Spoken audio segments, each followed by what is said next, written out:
What's going on, y'all? Welcome back to basketball. Day 2 of NBA Summer League is in the books, so you know we got to do a full recap of it. Remember, we're not breaking down necessarily like the style and the gameplay of it. Like, these games are usually pretty ugly from a basketball sense, but we want to break it down by the players and see what kind of habits they have right now.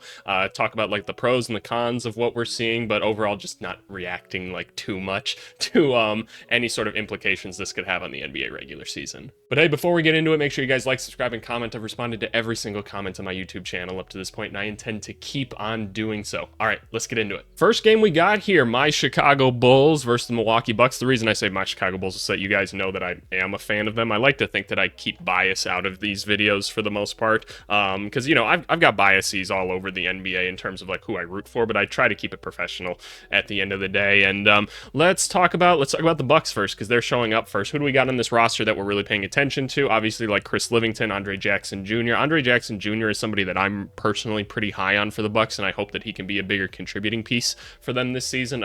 I think he was a bit underplayed as soon as Doc came into the fold, which is, you know, kind of a bummer when you have a young guy that's able to contribute right away, especially on the defensive side of the ball. He's a good athlete. He gets out and runs with everybody. The three-point shot kind of came and went at points last season, so we're obviously going to hope to see a little bit of improvement out of him on that end of the court. Wasn't all that great in this one for him. Chris Livingston was a bit more effective. He's also on the roster, obviously. Beauchamp is a guy that they've been waiting to kind of see if he develops into something, and like in all honesty, I've never been a big like Marjon Beauchamp guy. I think he's a really interesting like physical prospect, but I just haven't seen much else come around in his game, and wasn't the most efficient game here in that one, but we'll kind of just keep an eye on him to see how things go. The two rookies though, AJ Johnson, who I personally wasn't a big fan of like this draft pick. I just thought there were guys that could contribute a little bit more immediately. The thing about AJ Johnson is he's extremely raw. He's already played some professional basketball, which is pretty cool, right? That's something to say for it itself. And watching this game, he looked raw, right? He looked really, really raw. How would I best describe like some of the things that I saw there outside of just like, yeah, he looks young. Like there's times where he's like, I'm like, okay, I can tell as soon as he's crossing half court where he's gonna go, right? But he didn't have like a bad game by any means of the word, and so let's just hope that maybe in like a year or two we could start to see a little bit more out of him, because physically, you know, he's got a lot to grow on, and I'm not sure he's gonna be able to contribute year one. Tyler Smith, on the other hand, Tyler Smith is a guy I was pretty high on coming into this draft. For those of you that don't know, G League Ignite player, kind of plays the power forward, I'd say right now, but I think he could move to the small forward. He looked like he's played some professional basketball, which he kind of has, being in the G League up to this point. He was ready to go at all times, ready for those catch and shoot opportunities. We didn't really see him put the ball on the floor much like himself, and that's kind of the next step in his evolution. But for like his first rookie season and everything like that, if we could just see that nice catch and shoot opportunity, cutting towards the basket, things like that, I think you could have a really good thing. All right, my Bulls. Not too many people really worth talking about like too much on this one. Obviously, there's Booz Ellis and then Julian Phillips, the second-year guy.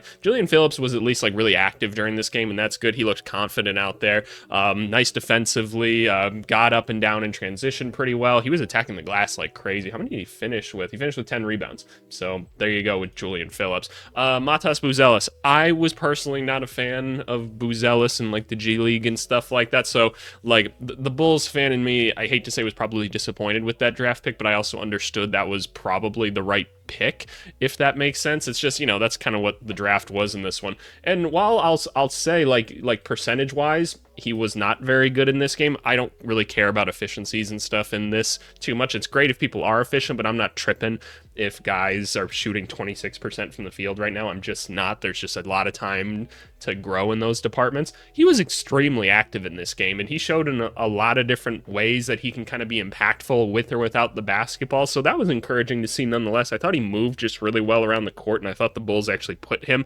in some really interesting situations where he did get to be more of a playmaker. So I was encouraged, to say the least, after watching it. Next up, Charlotte Hornets, New York Knicks. This was actually a really fun game to watch. Like, this just felt like more of like a pro-style game, so that was kind of cool to see. Brandon Miller, I'm actually kind of surprised they even suited him up for how good of a rookie season that he had. I wouldn't be surprised if it's just like 1 or 2 games and then that's kind of it for him. I thought he looked great out there, in all honesty, like for playing with a bunch of guys that don't really know what they're doing. Good job, Brandon Miller. We know that he's awesome, right? Leaky Black is out there. He made somewhat of a contribution. It was cool to see Nick Smith out there really just get to go out there and kind of be a guy for a little bit, because my whole thing with Nick Smith has always been he's kind of one of them new age hoopers that doesn't necessarily understand basketball, and that's kind of where he needs to grow because he's physically really gifted. He can hit some tough shots and everything, but he just doesn't see the game well. And so I would say like not a G League, but like a summer league is probably an environment that he'll thrive in a little bit more, and so that's why like the correlation from this to NBA still doesn't quite matter. But it was just good to see him get some shots up and be like a dominant presence, so that's good nonetheless. Obviously their rookie Tajon Salon, so I'm pretty sure it's Salon, in the limited amount that he was really out there, really like him still. I think he's got one of the higher ceilings out of this draft class. There was a couple times where he caught and he like ripped towards the hoop at like his size and everything, and while he didn't go up with the correct shot that he should do, just the movement and the capability of like taking his big ass self and like moving that quickly and putting the ball on the ground, taking some shots, like I really like him. I don't know if it's going to necessarily show this year. The Hornets have been sneakily making like some pretty good moves this offseason with the new front office. I just hope that they can develop this talent because there's so much talent there, and I just really want to see it work out. Onto the Knicks, they got a couple guys going in this one, right? So obviously they've got Daddy A, right? He's a big one. Kolek was another one. Huck Porty, I had to do it based off the meme and everything. And then I believe they had one more rookie that's like not playing. Let me check my little spreadsheet here just to be sure. Why do I feel like I'm missing someone? Daddy A, Kolek. Who else are we missing? Oh, that's right. One other guy is injured, and I can't exactly remember who that is, but that's okay. You guys can tell me in the comments. Kolek looked like a pro already. That's what we kind of determined out of him. He's probably a guy that you could throw out there for some consistent minutes right away in the NBA. He's probably going to be okay, right? If you needed him as a reserve point guard, I think you've got a really good option. Daddy A, he's a guy that I've said probably needs a year or two to grow into it, but then I think he can be a really nice like NBA role player or something, and we saw a bit of everything out of him today, which was cool. Like, wasn't a huge contributor by any means, but he was trying to get out there and make some plays, and I liked some of the things that I saw in terms of like how he was attacking the hoop and stuff like that. So, you know, we'll take that, honestly. That's all I need to see right now. And then Huck Porty, he's a big man. There you go. Miami Heat, Boston Celtics. This was another like really good summer league game until like the last like 2 minutes. Boston Celtics like looked really bad, but that's neither here nor there. The Heat had Jaime Jaquez out there, which they probably didn't need. Like, I wouldn't be surprised if we don't see him in the next game, just because it's like, okay, like, yeah, no, you look fine out there, my guy. Jaime Jaquez, obviously the level of contributor he was last year, didn't need to be out on the court. Looks great. Let's move on from him. Khalil Ware continues to be pretty impressive. I think what's kind of interesting to him or about him is that they kept talking about, and I noticed this when I was watching his film and kind of deep diving it. I think earlier on in his college career, the motor just wasn't quite high enough, and all they kept talking about when they were talking with Udonis Haslem, who's like their PD guy now, their player development guy, is he's like, we're getting his motor up, we're getting his motor up, we're getting his motor up, right? And it's showing in the summer league, which has been awesome. Like, he's keeping the play moving, right? Even when he gets in odd situations, he's taking his time and he's like, okay, how can I go and get a shot out of this?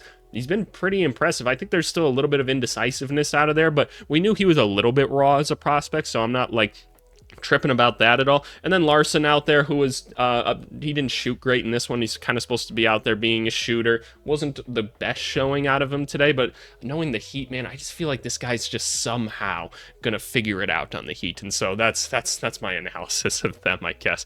Boston Celtics, obviously a couple names to watch with this one, like with guys like JD Davidson. Obviously Springer's obviously a roster guy, so is Keita, Walsh, right? Walsh was a little bit not impressive in this one, and just some of his decision making and stuff. It felt like one of those games where he was like, I'm getting shots up no matter how I get them, which, like, that's fine. A lot of times that happens in summer league where they just tell him like, yeah, just go get your shots somehow. I really like Keita. There were a couple opportunities where he just needed to kind of take his time a little bit more, and it probably would have gone a little bit better, but you know, that's why he's not like a starting big by any means. Baylor Shireman, though, their first round pick, oh my God, did he look good. Like, here's the thing with Baylor Shireman. I think he's probably a rotation player off the rip. He's obviously a little bit older of a rookie. There's not much that he can't do. I think what was so impressive about Baylor Shireman is the fact that he was able to get in so many different situations on the same play. And here's what I mean by that. Like, there's not like a ton of differentiation in the type of plays that are being ran in these summer league games. There's not a lot of time to teach a lot of things, right? but I would see in the same play him playing so many different positions during it, and it's just like he knows all of this stuff already. He's like, okay, yeah, I know where to be on this. I know how to respace here. I know how to float to this spot on the court. I can run the pick and roll here. I can do this. He's noticing like options 1, 2, and 3. I would see him execute on different plays, and so it's like, okay, this guy gets it. And then not only that, but he was efficient out there as well. Like, he honestly, like, if you told me that he didn't need to be out there for Summer League anymore, I'd probably believe you. I'm really excited about Baylor Shireman because I think he can do a lot of things for the Celtics this year. Pistons Philly. Philly got a good win in this one. Shout out Philly for playing like 3-2 defense the whole like game in this one, which was kind of hilarious considering like all the memes about like Detroit not having like any shooters. So they just came out and like okay, we dare you to shoot type of defense, and they gave it to him pretty good. Kind of funny in this one. It put our boy Ron Holland in a really awkward situation for his first game where he didn't get to take like any shots he probably wanted to in this one. I remember one in particular where he kind of got to start on like the left side of the court and kind of wrapped around a screen and kind of got going to his right hand and stuff like that, where again, the thing with Ron Holland is he's pretty predictable and his basketball IQ and all sense of the word is pretty low at the moment. And so I was like, okay, like you could tell where he's going right away, but he kind of had to play this like middleman of trying to break the zone and everything the whole game. So it's kind of hard to evaluate him any further than that. I wouldn't say it was like an impressive game by any means, but it was interesting nonetheless. Marcus Sasser had like nowhere to operate in this game. So that was just frustrating to watch for him in that case. Bobby Klintman, who got a bigger contract as a second round pick than typical, he was interesting nonetheless. Like what kind of concerned me, because he had a good game, is that his jump shot, like I saw 3 different kind of like preps and releases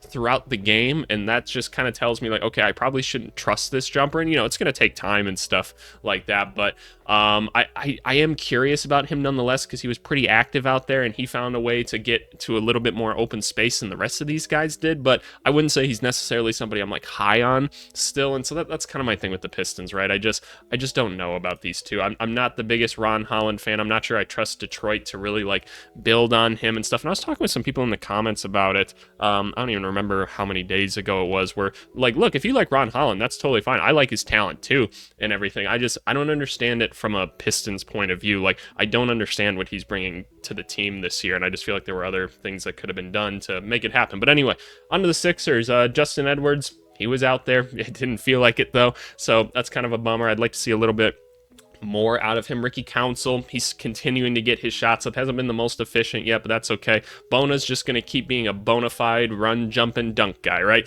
That's what he's going to do. Jared McCain, I felt like he was at least like really involved with a lot of different things. They're trying to make him more of a ball handler, which is cool, right? I don't think he's really going to get the chance to do that in Philly this year, and it's probably in his best interest that he doesn't. I don't see him necessarily being that dude going forward in the NBA, and that's why I wasn't always too high on him, because I'm like, I just feel like he's limited from the jump and like his level of explosiveness and everything.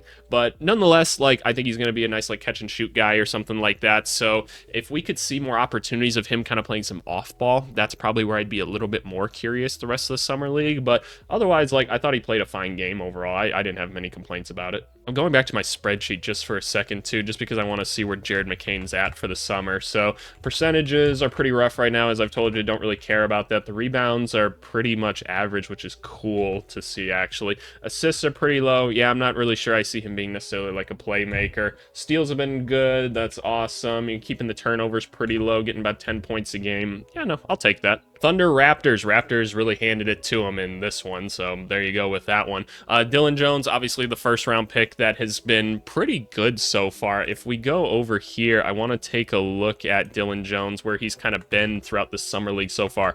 Average with all of his percentages, which honestly we take. Rebounds have been really high, assists have been high, steals have been high, blocks have been low, turnovers are really high, but that's kind of the thing with Dylan Jones and why I'm a little bit concerned but optimistically curious with him. He's so ball dominant, which is weird for a guy his size. You don't necessarily see stuff like this, but I'll say I've seen counter moves on counter moves so far, and you guys know how important counter moves are if you've watched my channel up to this point. He's getting to the hoop in a lot of different ways, and it's really interesting to watch, and so I'm not doubting that he can do that necessarily at an NBA level. It's more so, why would I give it to him on the Thunder, right? When there's probably 4, maybe 5 other guys I'd rather give it to right now. So I'm curious to see how he fits in kind of their like drive and kick offense if they continue to run that. Like I said, I can't imagine that's the long-term goal. I think that's a short-term goal by the coaching staff.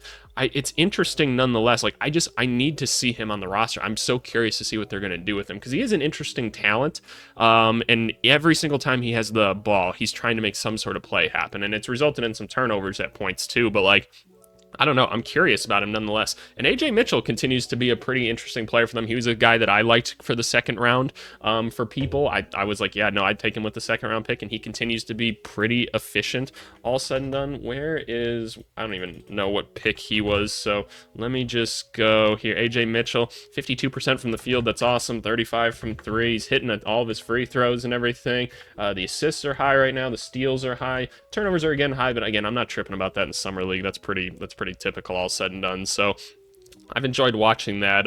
Going on to the Raptors, obviously a couple guys that we want to see here, like Javon Freeman Liberty, obviously, and I'm talking about like second year or like third year players, Grady Dick, Agbaji, right? You'd expect to see those guys probably be a little bit more dominant. Agbaji didn't really have the ball as much as like a Grady Dick had. You could tell he was out there to go get his shots up. Didn't hit the 3 ball in this one. I'm not tripping about. I'm not sure if Grady Dick's going to be able to be a starter in his second season. I know Raptors fans really want to believe that.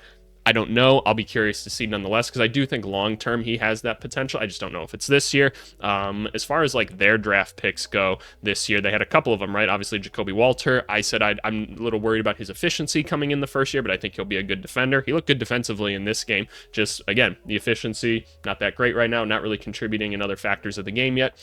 I don't really care too much right now. Like, he is more of a project, so that's how I would look at him. Mogbo didn't get a ton of minutes in this one, which I was kind of surprised by. I figured we'd see a little bit more of him, but he, again, like every time I see him, man, he just leaves an impact when he's on the court. So I don't know exactly what to do with him outside of just put him on a basketball court and say, go.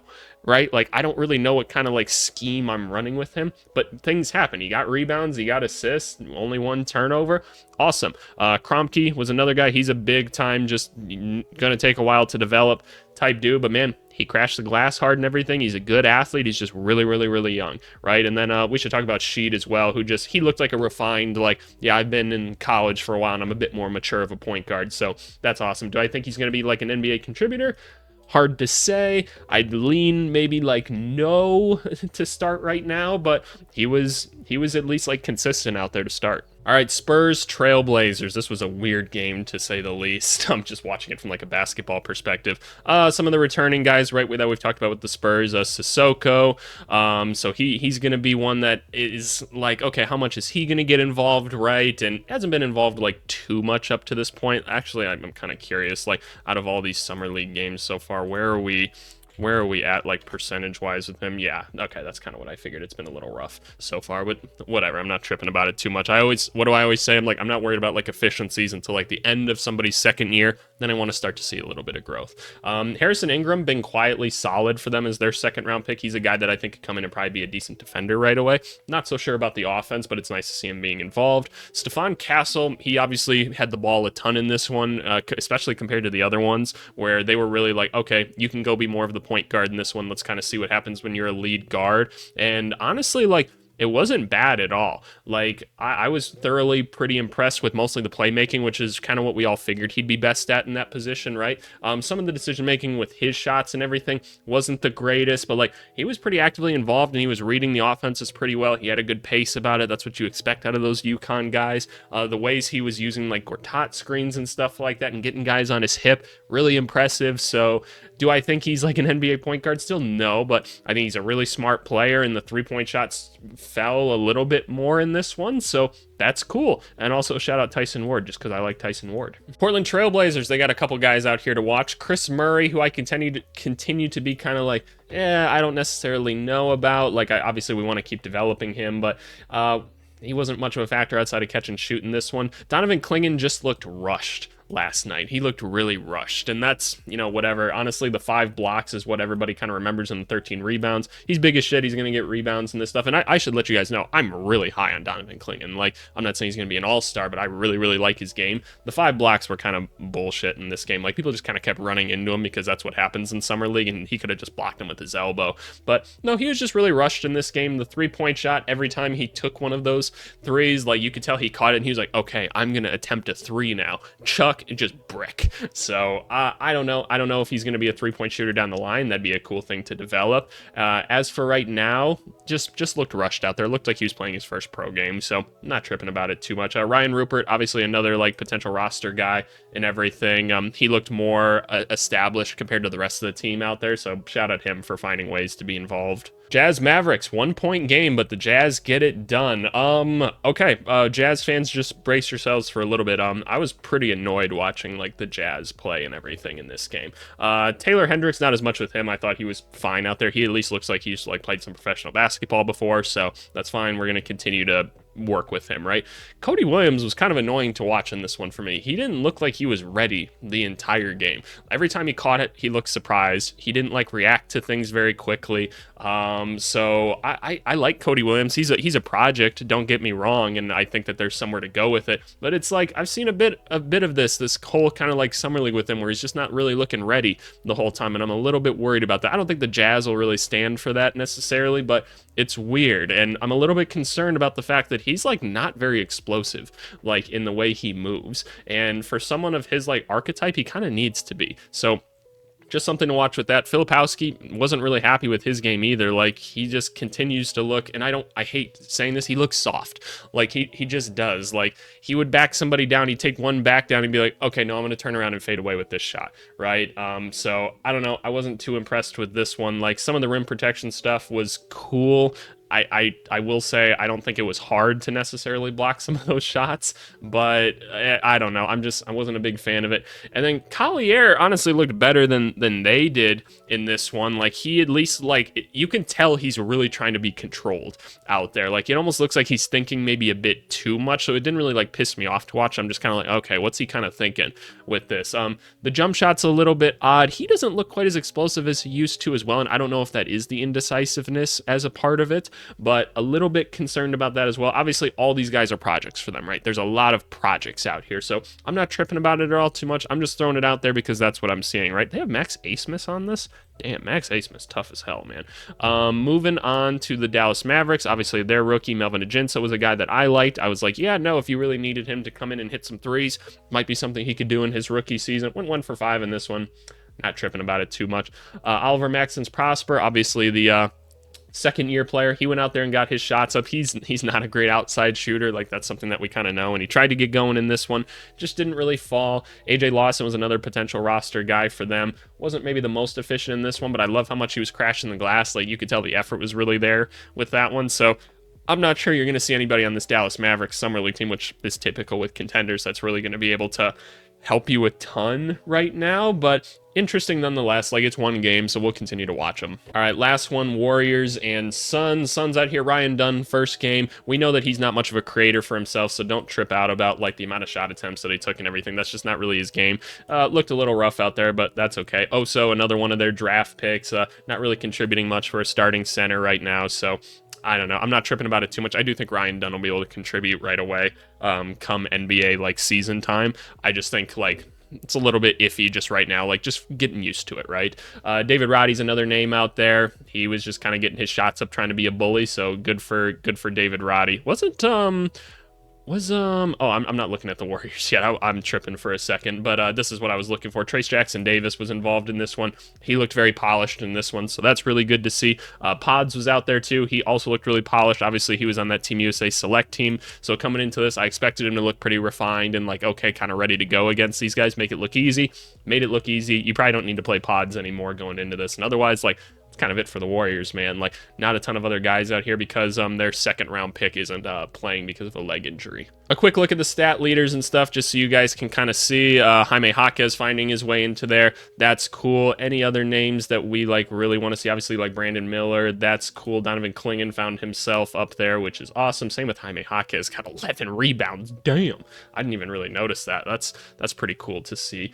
Anybody else interesting? Kolek, obviously, coming into the assists early. That's awesome. Clingan, the 5 blocks is kind of bullshit, even though I do believe he will be a good rim defender. Let's go to our rookie report and everything. What kind of stands out right now? There's a lot of red. There's a lot of red out there, and that's what you kind of expect out of Summer League. Who are kind of the people that are finding a little bit more efficiency early on? It looks like Baylor Shireman a little bit earlier on. We got Bobby Klintman in this first game. Again, a little bit concerned about the jump shot going forward. AJ Mitchell in a couple games now and 46 shot attempts is pretty damn efficient, so that's kind of cool to see. And we'll again kind of note where did he go? Tyler Smith, there he is. In his first game, looked really interesting nonetheless, but we're not tripping about the stats too much. It's just something I kind of like to bring up. As more games start to happen, we'll start to dive deeper into it. But that's all I got for you for day 2 of Summer League, y'all. Excited to watch more of it and get a little bit more sample size. We're not overreacting to anything in here. Make sure you guys aren't being like, this guy's the GOAT. Like right now, this guy's the GOAT. Summer League is not a direct translation. Don't worry if they suck right now. Don't worry if they're great right now. Like, just watch, see the habits that they have and everything, and that's how you become a good scout. So let's all work on that. But hey, appreciate you guys as always, and we'll talk to you later. Thanks so much. Bye.